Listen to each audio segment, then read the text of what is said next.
নমস্কার বন্ধুরা, এই যে আমার বাড়িতে নবরাত্রি হচ্ছিল, সেই 9 কন্যার ভোজন গ্রহণ করাচ্ছি।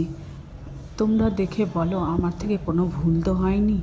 আমি এদেরকে খুবই শ্রদ্ধা ভক্তি দিয়ে মায়ের পূজা করলাম। তারপরে এই যে 9 কন্যা, আমার তো কোনো মেয়ে নেই, তাই আমার এটা খুবই ভালো লাগে জানো তো। মাকে কন্যারূপে কাছে পাই আমি, সেই যে 9 দিন মাকে আমি নিয়ে আসি বাড়িতে, আমার খুবই ভালো লাগে জানো তো।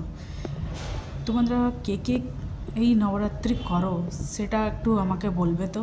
আর আমার নবরাত্রিতে আমি বাচ্চাগুলোকে সব যে গিফট দিয়েছিলাম, তোমরা সেগুলো দেখে বলবে কেমন হয়েছে, কি হয়েছে। এই যে আমার ছেলেগুলো দেখো, এটা আমার অনেক হচ্ছে, আমার ছোটো জায়ের ছেলে, সবাই আমার হেল্প করছে, আমার যারা সবাই হেল্প করছে যে বাচ্চাগুলোকে যাতে ভালোভাবে খাওয়ানো হয়। আর আমাদের বেদুরাম, ও তো তুমি জানোই, সেজেছিল হনুমানজি, ও সুন্দর করে সেজে বসেছিল, সবার পাতের থেকে খেয়ে নিব বলছে, কি আমি এটা খেয়ে নেবো, ওটা খেয়ে নেবো দিয়ে বেচারা তাই করছিল। তোমাদের যদি আমার ভিডিও ভালো লাগে, লাইক অ্যান্ড সাবস্ক্রাইব করে দিও। থ্যাংক